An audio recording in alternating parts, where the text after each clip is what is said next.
Salam Atavatan TV YouTube kanalının mehriban tomaşaçıları. Biz häzir nerede? Biz häzir paýtagtymyzyň gözel kunjaklarynyň birine yerleşen Türkmenistanyň Sowda Senagat Edarasynda.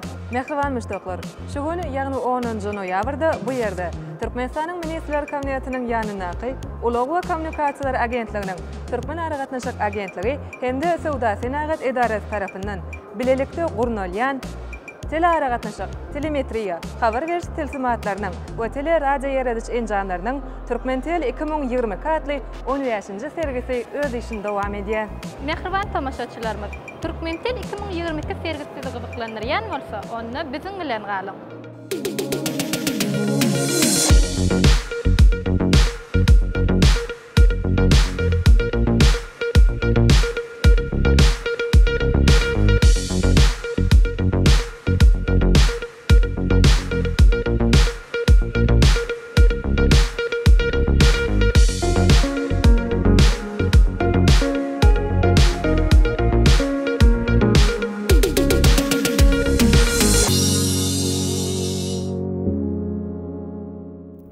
Hormatly Atavatan TV YouTube kanalynyň müştaklary, mehriban müştaklar, gelingini bolsa Türkmentel 2022 adly halkara sergiye gatnaşyjylaryň berjek gurrunlaryny dinläliň. Assalamu alaykum hormatly adamlar. Biziň Aýdyn Gijeler Hojalyk Jemgyýetimiz şu gün Türkmentel 2022 sergisine gatnaşýar.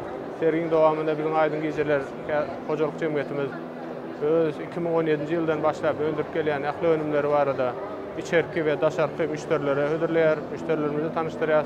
Bizim önümlerimize ulu istekler bildirilýär. Häzirki wagtda iň soňky işläp gelýän taslamalarymyzyň biri bank plastik kartlarynyň önümçiligi barada şu wagt daşar ýurtly mehmanlarymyz bilen duşuklar geçirdik. Nesip bolsa 2022-nji ýylyň soňuna ýakyn biz önümçiligimizi ýola goýmagy meýilleşdirýär. Aýdyn Gijeler Hojalyk Jemgyýeti häzirki wagtda öz anamly adamlary bilen ýurdumyzyň elektron senagatyna goşantlaryny goşýar. Olaryň içinde biziň 20'den gowrak elektron önümlerimiz yer alýar. Ol önümlerden çağlar üçin öwredici kompýuterler, telewizorlar, ençeme aragatnaşyk enjamlary häzirki wagtda müşterilere hödürlendi we müşterileriň bir agızdan goldawyna eýe boldy. Hello everyone. This is my company is Huawei. Is a Chinese company. In my country, Huawei is a beautiful and a great company, and make the country another country in China or another Turkmenistan and another country improve the wireless and the core link and the IP and improve the relationship and communication with each other.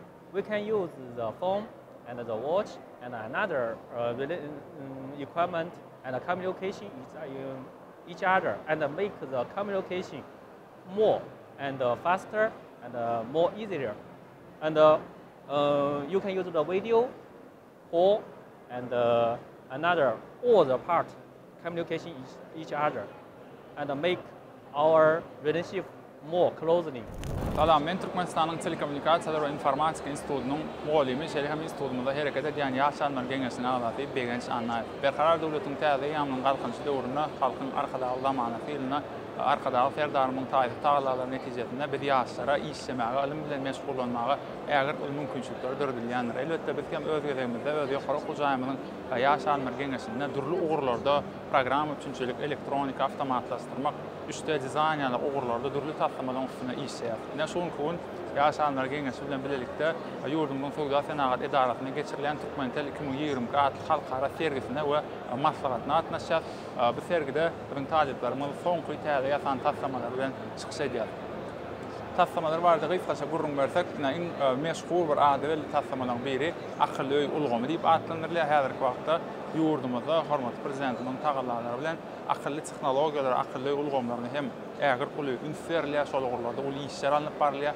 Biz hem öz gezegimizde şol ugurlara bir goşant goşmak maksady bilen taýyplarymyz bilen akylly ulgamy işläpdik. Bu ulgamyň esas aýratdynlygy näme-de ulanyjy özükli telefon arkaly ýa-da kompýuter arkaly öýdäki elektrik enjamlaryň ählisini daşaralykdan ýa-da öýüň içinden dolandyrmak ýa-da mümkinçilik kazanýar. Ondan başga da ulgam bir näçe identifikasiýa, signalizasiýa ulgamlardan üç neden bolýar. bellek geçirmeleyen zat bizim taliplerimiz şu taslama bilen bilelikde Aşgabat şäherinde ösdürmän 16-njy tapgyrynda hem jaýlara akylly ulgamly gurnamak işlerine işçen gatnaşdylar we şu taslamany ýerine ýetirmekde gazanan tejribelerini şol guruluşda hem peýdalandylar. Yine de bir sergide görkezlen taslamalaryň biri avtomatlaşdyrylan inkubator diýip atlanýar. Inkubatoryň avtomatlaşdyrmasynyň esasy maksady näme?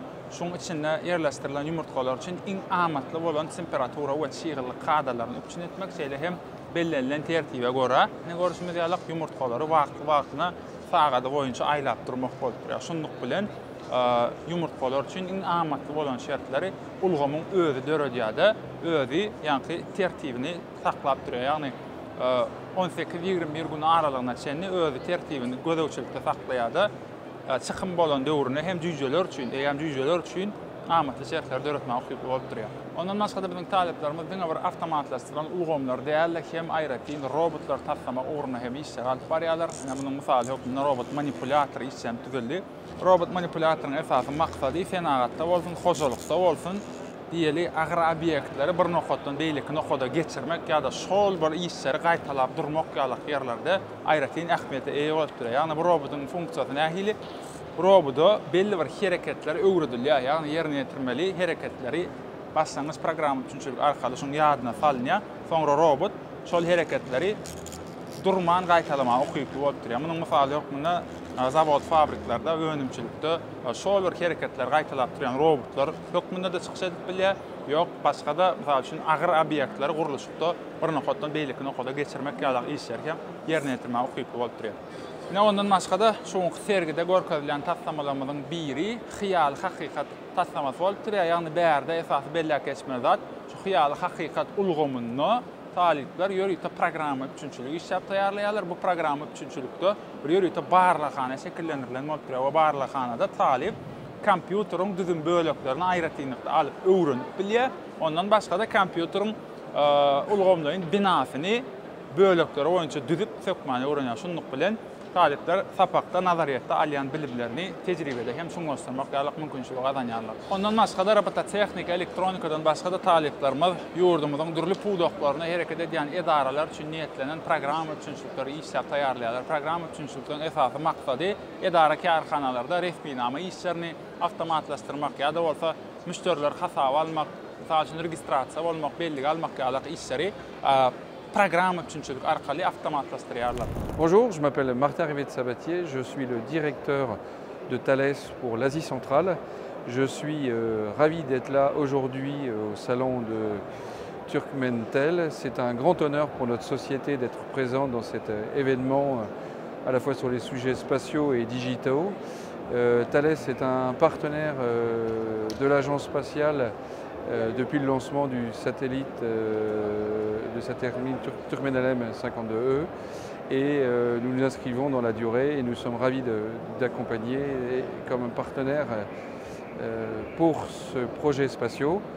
Nous sommes présents également dans le domaine de l'aviation civile en ayant équipé des aéroports avec des solutions de gestion du trafic aérien et également d'avionique et pour la compagnie aérienne Turkmenistan Airlines.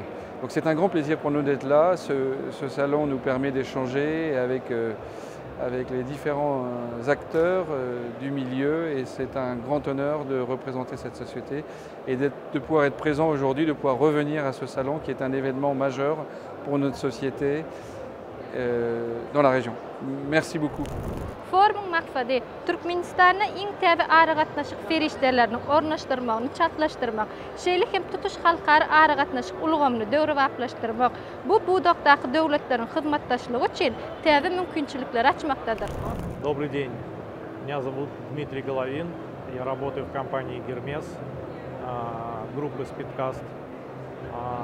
Мы предоставляем услуги связи для нефтяных компаний, которые расположены как на море, так и на суше.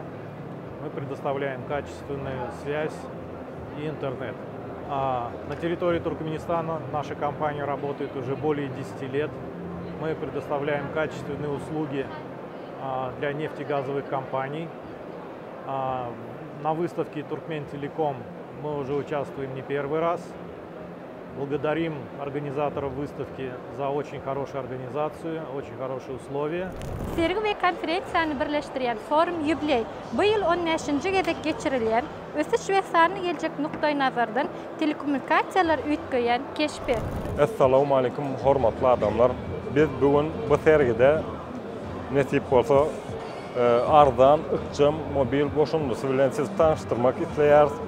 Ardan mobil goşunluda siz yurdumuzun ähli günjegindäki ardanladyşlar we aksiýalardan habardar bolup bilersiňiz. Bu ardan mobil goşunluda ulanjy bolup girseňiz, özüňiz like basyp, şol gören aksiýaňyzy paýlaşyp, balyk adam sowgat alyp bilersiňiz. Telekeçi hukmuna goşulsaňyz, öz harytlaryňyzy ardan bakadan we illeşlermide elleterli bakadan goýup bilersiňiz. Ýene de bir belä geçmeli zadymyz.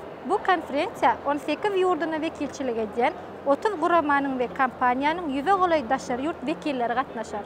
Türkmen Sewit boýunça maglumat kommunikasiýa tehnologiýalar ulgamynaky eň uly çäreleriň biri bolup, ol ýokary tehnologiýalar, innovasiýalar we telekommunikasiýa ugru boýunça täze üstünlikleri, tejribeleri we pikirleri aralyp maslahatlaşmak mümkinçiligini berýär.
Müştaklarım, Ata-Watan sergide gepleşigimiziň Türkmentel 2022 adly sergiden taýýarlanan suhbatdaşlyklarymyz hemde şekilli görnüşlerimiz şulardan ibaret. Ata-Watan sergide adly gepleşiklerimiziň indiki sanyna görüşýänçe hoş, sag bolun.